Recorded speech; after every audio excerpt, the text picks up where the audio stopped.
மனைவியை கொண்டாடிய கணவர்.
ராயபுரம் ரவுண்டப் மக்கள் இயக்கத்தின் துணை செயலாளர் தோழர் மு. ராமச்சந்திரன் தனது அன்பு மனைவி திருமதி கண்ணம்மாளின் 66வது பிறந்த நாளை குடும்பத்தார் நண்பர்களுடன் சிறப்பாக கொண்டாடினார். இங்கே தண்டையார்பேட்டையில் உள்ள பார்வையற்றோர் விடுதியில் பார்வையற்றவர்களுடன் கொண்டாடினார்.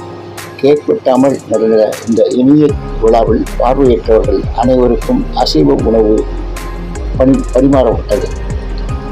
எளிமையாக அதே சமயத்தில் இன்பமயமாக நடந்த இந்த விழாவில் அண்ணாச்சி கலாபன், அவரது துணைவியார் மகேஸ்வரி, மாரியப்பன், பவானி, ராமச்சந்திரனின் பேரன் துஷால், சுவாதி மற்றும் தங்கலட்சுமி, ராமு, சமையல் கலைஞர் ருக்மாங்கதன், மகாதேவி, தர்மலிங்கம் ஆகியோர் கலந்து கொண்டனர்.